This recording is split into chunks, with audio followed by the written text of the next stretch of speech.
أعوذ بالله من الشيطان الرجيم. إن الله لا يغفر أن يشرك به ويغفر ما دون ذلك لمن يشاء ومن يشرك بالله فقد ضل ضلالا بعيدا. سورة النساء 114 نمبر آیات ده. مخکې آیاتونو کې د نبی صلی الله علیه وسلم د مخالفت ذکر وشو او مخالفت کوونکو ته تخویف او زجر ورکړی شو. د آیت کریمه کې به الله رب العالمین د نبی صلی الله علیه وسلم د مخالفت یو لوی مصداق ذکر کوي چې شرک دی. الله سره شرک کول دا د مؤمنانو د لارې نه اوښتل دي او د نبی صلی الله علیه وسلم مخالفت دی. ان الله یقینا الله تعالی لا یغفر نبخي ان یشرک چې شرک وکړي شي به دا غسرا ويغفر بخي ما هغه گناهونه دون ذلك چې کم داغي نه د شرک نه چې کم وي الله رب العالمین هغه بخي. ولمن یشاء چاله رچو غواړي الله چې چاته خوښ شي هغه گناهونه ورته بخي. ومن یشرک بالله ومن یشرک او چا چې شرک وکړلو بالله د الله سره فقد ضل یقینا گمراه شو ضلالا بعیدا په گمراهی لري سره. کوم انسان چې الله سره شرک وکړي نو دا ډېر لوی گمراهی باندې گمراه شو. ان يدعون من دونه الا اناثا. د دې کریمه کې بیان د مشرکینو کوي الله رب العالمین. ان يدعون نرا بلی دوی من دونه سوا د الله نه الا اناثا مگر زنانا څنګه را بلی یا خود دوی د اکثره بوتانو نمونه د زنانو په شان ته لکه لات او منات او عزا او داسې نور او یا مراد تینا ملائکې دي چې دوی به د الله لورګانې ګڼلې. و ان یدعون او نه بلی دوی الا شیطانا مگر شیطان مریدا سرکش لرا. دوی شیطان چې هغه سرکش دی هغه را بلی. لعنه الله د آیت نه اوس حال د شیطان ذکر کی. دا شیطان چې دوی را بلی په دې باندې الله لعنت کړی دی. لعنه الله لعنت کړی دی په هغه باندې الله تعالی. وقال او ویلی دی د لا اتخذن خامخا نیسم به زه من عبادک د بندګانو ستانه نصیبا مفروضه برخه مقرره. معنا دا د ستا د بندګانو نه به یو برخه زه نیسم یعنی د غیر الله په عبادت کې به دوی اخته کومه. ولأضلنهم ولأمنینهم. د آیت کریمه کې اوس د شیطان د غیر الله په عبادت کې د اخته کولو طریقې ذکر کړي چې هغه څرنګه دا بندگان د غیر الله په عبادت کې اخته کوي نو هغه طریقې ذکر کړي. ولأضلنهم او خامخا ګمراه به کم زه دوی لره یعنی دا ستا بندگان به زه ګمراه کوم. ولأمنینهم او خامخا امیدونه به ورکوم دوی ته چې زه الله خو بس غفور رحیم ذات دی که نه کوه بیا به توبه وباسې په قلاره. ولآمرنهم او خامخا حکم بکوم دوی ته فلیبتکن نو پریکی به دوی اذان الانعام غوږونه د څاروو. د غیر الله د نظر دپاره به دوی د حیواناتو غوږونه پریکی لکه دا د مشرکانو رواجو چې هغوی به بعضې حیوانات د غیر الله دپاره نظر کړل نو د هغوی غوږونه به یې پرې کړل چې دا نښهدار شي هر سړی وپېژني چې دا د غیر الله دپاره نظر شوی دی. ولآمرنهم او خامخا حکم بکوم دوی ته فلیغیرن نو بدلئی بد خلق الله جوړښت د الله تعالی. دوی به الله رب العالمین هغه جوړښت کې تغییر راولي. په دې کې ډېر څیزونه داخل دي. مثلا نارینه ځان د زنانو په شان ته جوړوي یا زنانه ځان د نارینهو په شان ته جوړوي خالونه لګول او داسې نور د غاښونه تراشل او داسې ډول او د زینت لپاره جوړول قسمه قسم دا ټول په دې کې داخل دي. ومن يتخذ الشيطان وليا من دون الله.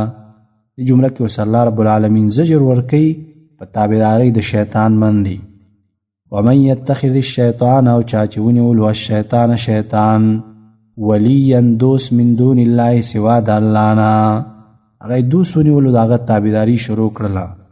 فقد خسر نو یقینا تاوان یې وکړلو خسرانم مبینه تاوان ښکاره د ډېر لوی تاوان وکړلو ښکاره تاوان یې وکړلو.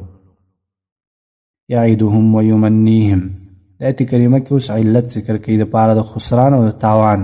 هغه دا دی چې دوی خلکو ته وعدې ورکوي او دا وعدې دوی هسې دوکې وعدې دي.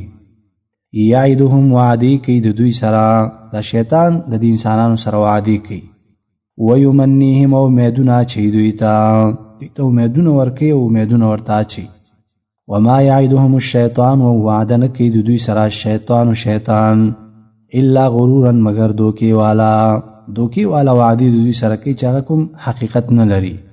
اولئک مأواهم جهنم، اولئک دغه خلق مأواهم زید دوی جهنم ده. ولا یجدون وبنمومی عنها داغین محیصا زید تیختی، جهنم نبه نشی تختیدلی. والذین آمنوا وعملوا الصالحات سندخلهم جنات تجری من تحتها الانهار. آیت کریمه کې وصلی الله رب العالمین بشارت مومنانو ته ورکوي. والذین وها کسان آمنو چې ایمان یې راوړی وعملوا الصالحات او عملونه یې کړي نیک اعمال یې کړي دي په طریقه د نبی صلی الله علیه وسلم. سندخلهم زرده چې داخل بکو دوی جنات جنتونو ته تجری چې بهیږي من تحتها الانهار لاندې د هغې نه الانهار ولې نهرونه ولې د هغه بنګلو او د ونو د لاندې بهیږي. خالدین همیشه به فیها په هغې کې ابدا همیشه. جنت ته چې انسان نه نوتلو د هغې بیا راوتل نشته دی، همیشه به هلته وي. وعد الله وعده د الله تعالی حقا رښتینې ده. الله رب العالمین وعده دا رښتینې ده او د شیطان وعده د دروغجنه ده. ومن اصدق من الله قیلا، ومن اصدق او څوک دی ډېر رښتینی من الله د الله نه قیلا په وینا کې. الله نه څوک رښتینی په وینا کې نشته دی.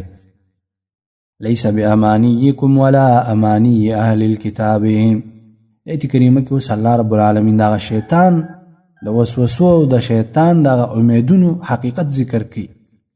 دا جنت او دا دین ګوره دا د سیته شو ارزوګانو نه دی کوم چې شیطان انسان ته اچي. لیس بامانیکم، لیس نه دی دین بامانیکم په ارزوګانو ستاسې په ارزوګانو باندې موقوف او ولاړ نه دی. ولا امانی اهل الكتاب او نه په ارزوګانو د کتاب والا د اهل کتابو په ارزوګانو امیدونو دا دین ولاړ نه دی او نه دا دین په باندې موقوف دی. من یعمل سوءا یجزا به، من یعمل چا چې عمل وکړلو سوءا بد شرک وکړو نور ناروا اعمال وکړل یجزا بدله به ورکړی شي به د هغې بدله به د انسان ته ورکیدی شي.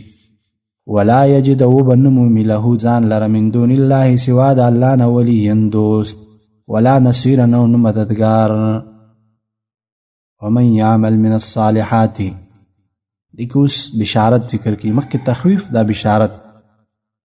ومن یعمل او چا چې عمل وکړو من الصالحات د نیکو اعمالنا من ذکر نارینه وي او انثى او که زنانه وي، که نارینه نیک عمل وکړي که زنانه، وهو مؤمن او دی مؤمن وي په دې شرط باندې چې د کې ایمان وي او توحید پکې وي. فاولئک نو دغه کسان یدخلون الجنة داخلیږي به جنت ته ولا یظلمون او ظلم به نشي کېدی په دوی باندې نقیرا په اندازه د داغ د هډوکي د کجوري. د کجوري په هډوکي کې چې کوم داغ وي چې دا اشاره د قلت ته داسې لږ ظلم به په دوی باندې ونشي. ومن احسن دینا ممن اسلم وجهه لله. ایت کریمه کې اوس الله رب العالمین فضیلت د ایمان او عمل صالح ذکر کوي چې مخکې الله رب العالمین ترغیب هغه ته ورکړلو او هغه فایدې ذکر کوي. دا څومره ښایسته دین دی د هغه چا چې هغه الله رب العالمین ته اخلاص وکړي، مخ الله ته تابع کړي او د نیک عمل کوي، او دا ابراهیمی ملت ته ابراهیمی ملت. ومن احسن دینا ممن اسلم وجهه لله.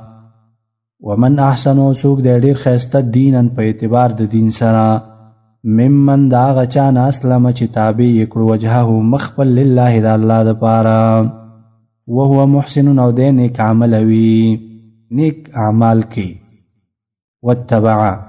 واتبع او تابع شوی وي ملت ابراهیم د دین د ابراهیم علیه السلام حنیفا چې کلکو په توحید، یعنی دا هغه چا نه به ښکلی دین د چا وي چې الله ته مخ تابع کړی وي، نیک عمله هم وي او د ملت ابراهیمي تابع وي، د ده نه د ښایسته دین والا بل څوک نشته دی. واتخذ الله ابراهیم خلیلا. واتخذ الله او نیولی دی الله تعالی ابراهیم علیه السلام لره خلیلا دوست. ابراهیم علیه السلام الله رب العالمین یو خاص دوستو. ولله ما فی السماوات و ما فی الارض. آیت کریمه کې جواب دی او هم کوي ابراهیم علیه السلام الله دوست نیولی دی، خلیل یې نیولی دی، الله به ورته حاجت و نعوذ بالله. نه، الله رب العالمین حاجت نشته دی، د الله په اختیار کې اسمانونه او ځمکې او دکې چې څه دي دا ټول د الله اختیار کې دي. نو ځکه وروسته د توحید مسله ذکر کوي. ولله او خاص د الله تعالی په اختیار کې ما هغه څه دي فی السماوات چې په اسمانونو کې دي، وما او هغه څه فی الارض چې په ځمکه کې دي، ځمکه او اسمانونو کې چې څه دي د الله اختیار کې دي. وکان الله او دی الله تعالی بكل شیء په هر یو څیز محیطا راګیرونکی. ويستفتونك في النساء قل الله يفتيكم فيهن وما يتلى عليكم في الكتاب. دې کریمه کې اوس الله رب العالمین دا قوانینو او امور سیاسي او څخه بل حکم ذکر کوي او د دې تعلق د رعیت سره دی چې امیر ته پکار دی، بادشاہ ته پکار دی چې هغه د خپل رعیت نه چې هغه کمزوري خلک وي، یتیمان دي، ضعیفان خلک دي، ماشومان خلک دي، هغوی نه ظلمونه دفع کړي. ویستفتونک او سوال کوي دوی ستانه فی النساء په باره د زنانو کې. معنا دا چې دا خلک د ستانه د میراث او د مهر او د دې څیزونو په باره کې پوښتنه کوي. قل الله ورته ووایه چې الله تعالی یفتیکم کلک حکم درکوي تاسو ته فیهن په باره د دوی کې، وما او هغه حکم یتلا چې بیانېږي علیکم په تاسې باندې فی الکتاب په کتاب کې. کتاب نو مراد دا صورت دی، د کتاب او د صورت کې چې کوم حکم بیانېږي دې کې الله رب العالمین تاسو ته کلک حکم درکوي.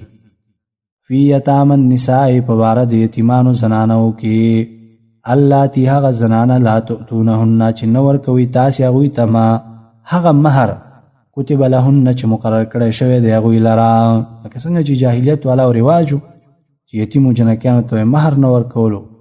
وترغبون او غواړئ تاسې ان تنکحوهن چې نکاح وکړئ د هغوی سره، تاسې غواړئ هغوی سره نکاح وکړئ او مهر نه ورکوئ. الله رب العالمین د دوی باره کې کلک حکم تاسې ته کوي. والمستضعفین او په باره د کمزورو من الولدان د ماشومانو کې، د ماشومانو په باره کې هم تاسې ته الله رب العالمین حکم کوي. وان تقوموا لیلیتاما، وان او دا حکم کوي تقومو چې کلک شئ لیلیتاما د پاره د یتیمانو بالقسط په انصاف سره، یتیمانو د حق په باره کې کلک او مضبوط ودرېږئ او هغوی دپاره انصاف ورکوي.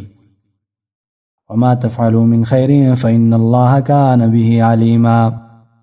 وما تفعلوا هغه چې کوئ تاسې من خیر څه نیک کار کوئ، فإن الله نو یقینا الله تعالی کان دی به پاغي باندې علیما پوها. الله رب العالمین تاسې په نیکیو باندې پوها ذات دی. وإن امرأة خافت من بعلها نشوزا، ایت کریمه کې الله رب العالمین دفع د ظلم کوي د خاون په ښځه باندې، هغه قانون او هغه طریقه ذکر کوي چې په هغې کې دفع د ظلم راځي په زنانه باندې. یو زنانه د خاوند د بدخویي او دغه د اعراض نه ویریږي، خاوند دی بس بهر ګرځي او د خپلې ښځې حقوق نه ادا کوي، صلح وکړي، صلح کې خیر دی. وإن امرأة او که یوه زنانه خافت یریږي من بعلها د خپل خاوند نه نشوزا د بدخویه دی، کنزلمار دی، نو د بدخویۍ نه ویریږي، او اعراضا یا د مخ ګرځولو، مخ ته نه ګرځي، معنا دا د هغه حقوق نه ادا کوي، کور ته نه راځي، بهر باندې شپې کوي او داسې نور. فلا جناح نو نشته دی ګناه علیهما په دې دواړو باندې ان یصلحا چې جوړه وکړي، روغه وکړي، صلح وکړي، بینهما په خپل مابین کې صلحا روغه کوله، په خپل مابین کې دی یوه صلح او یوه روغه وکړي. صلح دې وکړي معنا دا ده چې یو څه دا زنانه هم د حقوقو نه ورتېره شي او څه دې په نارینه باندې ټینګار وکړی شي، داسې یو صلح دې وکړی شي. والصلح خیر او روغه کول خیر غوره کار دی، جوړه کول، صلح کول دا غوره کار دی. واحضرت الانفس الشح، واحضرت الانفس او کې خودلی شوی دی الانفس په نفسونو کې الشح حرس، د زړونو او نفسونو کې حرس کې خودلی شوی دی. وان تحسنوا وتتقوا فإن الله كان بما تعملون خبيرا. جمله کې الله رب العالمین خطاب کوي او ترغیب ورکوي خاوندانو ته چې احسان دی وکړي. وإن تحسنوا که تاسې احسان کوئ یو بل سره، وتتقوا او ځان بچ کوئ د اختلافاتو نه، فإن الله نو یقینا الله تعالی کان دی بما تعملون په عملونو ستاسې باندې خبیرا خبردار ذات ستاسې په اعمالو باندې الله رب العالمین خبردار ذات دی ولن تستطيعوا ان تعدلوا بين النساء ولو حرصتم د آیت کریمه کې دفع د ظلم د زنانو نه هغه امور چې هغه کې خاوند اختیار لري کار دا چې هغه کې د عدل او د انصاف نه کار واخلي او کوم سيزونو کې چې انسان اختیار نه لري مینه او محبت د زړه دی هغه به اختیار شي هغه کې به انسان معذور دی او مکلف نه دی ولن تستطيعوا او هیڅ طاقت نه لري تاسو ان تعدلوا چې انصاف وکړئ بین النساء په مابین د زنانو کې په مینه او محبت کې تاسو وسو طاقت نه لري چې انصاف وکړي ځکه دا زړه شی دی او غیر اختیاري دی ولو حرصتم اگر چې حرص کوي تاسو اگر چې تاسو حرص بم کوي خو دې کې انصاف نشي کولای او دې کې انسان معذور دی نور عام طور امور چې کوم دي هغه کې به انسان د خپل بیبيانو ترمنځ چې د انصاف نه کار اخلي کاغه کور د لباس د جامه د اسباب دي د سنور دي هغه کې به انصاف نه کار اخلي فلا تميلوا نو مکهږي یوې زنانه ته کل المیل په پوره کېدلو سره فتذروها چې پرې د یغبل کل معلقه په شان د زوړندې یوې زنانه ته پوره توجه کې یغبل د زوړندې په شان ته پرې دی معلقه هغه شی ته ویل کېږي چې هغه را زوړندېږي نه لاندې رسیږي او نه بره چته هغه په مابین کې راشي زوړند پاتې هغه زنانه چې خاوند هغې ته میلان نه کوي دغه حقوق نه ادا کوي نو هغه د معلقې په شان ته وي نه طلاقي چې بل څوک سره نکاح وکړي او نه دې حقوق ادا کوي نو داسې معلقه پاتې وي وان تصلحوا او که اصلاح کوي تاسو وتتقوا او ځان ساتي تاسو د ظلم نه فإن الله یقینا الله تعالی کان د غفور الرحیم بخنه کوونکې رحیما رحم کوونکې الله رب العالمین متاج سره رحم معامله وکي وان يتفرقا يغني الله كلا من سعته آیت کریمه کې اوس حالات د جدایي ذکر کی چې جوړه خرانه صلح رانغله نو شرعي طلاق هم ترمنځ راغللو الله رب العالمین به هر یو لرغنین کی وان يتفرقا او کچیرته جدا شول دا دواړه یغني الله نو بے پروا به کی الله تعالی کلن هر یو لره من ساعته د پراخي خپلینا الله رب العالمین سره ډیر څه دی الله رب العالمین به هر یو تور کی او یو بل نو بے پروا شي وکان الله واسعا حکیما وکان الله او دی الله تعالی واسعا فراخ فضل والا حکیما حکمت والا ذات دی ولله ما فی السماوات وما فی الارض دایت کریمه کې وصلی الله رب العالمین علت ذکر کی یغنی الله کل من ساعته هر یو الله رب العالمین غنین کې به پروا وي کی نو دایت کریمه کې وصلی علت ذکر کی چې الله رب العالمین په دې باندې قادر دی الله اختیار کې اسمانونو او زمکې دي ولله او خاص د الله په اختیار کې ما هغه څه دي په سماوات چې په اسمانونو کې دي او ما او هغه څه په الارض چې په زمکه کې دي زمکه او اسمانونو کې چې څه دي د الله رب العالمین په اختیار کې دي الله رب العالمین قادر دی په دې باندې چې خزي او خاوند ته بے پروايي نصیب کې هغه مالدار کی ولقد وصينا الذين يقينا من وصیت کړي والذین کسانو ته اوتل کتاب چې ورکړي شوی دی کتاب من قبلكم مخکستاسنا یهود و نصارا ته وصیت کړو و ایاکم او تاسو ته هم دا وصیت دی ان اتقوا الله چې ویریږئ د الله نه د الله رب العالمین نه ویره کوي د الله رب العالمین ناشنا وصیت دی او دا یو اساسي چیز دی په ایمان او اعمالو کې د الله نه چې خشیت او ویره پیدا شو ټول اعمال به د انسان برابر شي کله د الله نه ویره او خشیت نه و غلا زنا او نور قسم بد اعمال دي ټول ته به انسان مجبوريږي الله نه ویره نه کنا وان تکفروا او کتا سے کفر وکړو فإن لله یقینا د الله اختیار کې ما هغه څه دي په سماوات چې په اسمانونو کې دي او ما هغه څه په الارض چې په زمکه کې دي کتا سے کفر وکړو نو د الله په اختیار کې زمکه او اسمان نشته الله ته ضرر تاسو نشي ورکوله وکان الله غنیا حمیدا وکان الله او دی الله تعالی غنیا بحاجت حمیدا استایل شوی الله غنی ذات دی استایل شوی ذات دی ولله او خاص د الله په اختیار کې ما هغه څه دي په سماوات چې په اسمانونو کې دي او ما هغه څه په الارض چې په زمکه کې دي دا دریم ځل شو چې الله رب العالمین د توحید ذکر کوي ولله ما فی السماوات و ما فی الارض د هر یو کې جدا فائدې ته مفسرینو اشاره کړي وکفا بالله او پورا دی الله تعالی وکیلا کار جوړونکې. الله رب العالمین ښه کار جوړونکې ذات دی. ان یشأ یذهبکم ایها الناس. د آیت کریمه کې الله رب العالمین استخویف ورکوي که تاسې نافرمانی د الله رب العالمین وکړئ او تقوا د الله رب العالمین نه ونه کړي، الله رب العالمین به تاسې بوځي، نور امت به راولي. ان یشأ که وغواړي الله تعالی یذهبکم پناه به کړي تاسې لره، بوبځي تاسې لره ایها الناس ای خلق، ویأتی او رابولي بآخرین نور خلق، تاسې به بوځي پناه به هم کړي او نور خلق به ستاسې په ځای راولي. وکان الله او دی الله تعالی علی ذلک په دې باندې قدیرا قدرت والا. الله رب العالمین ته دا کار سخت نه دی. من کان یرید ثواب الدنیا فعند الله ثواب الدنیا والآخرة. دې کریمه کې الله رب العالمین اوس ترغیب ورکي آخرت طرف ته. من کان یرید څوک چې غواړي ثواب الدنیا بدله د دنیا په خپلو اعمالو باندې دنیا طلب کی او دنیا غواړي، دا بیا عقل انسان دی. فعند الله نو دا الله سره ثواب الدنیا بدله د دنیا والآخرت او د آخرت دا. الله سره د دنیا او د آخرت دواړه بدلی شته دی، هغه دی طلب کی. وکان الله او دی الله تعالی سمیعا اوریدونکی بصیرا لیدونکی. الله رب العالمین هر څه اوري، سمیع ذات دی او بصیرا لیدونکی ذات دی، هر څه ګوري. اقول قولي هذا استغفر الله لي ولكم ولسائر المسلمين وسبحانك اللهم وبحمدك أشهد أن لا إله إلا أنت أستغفرك وأتوب إليك.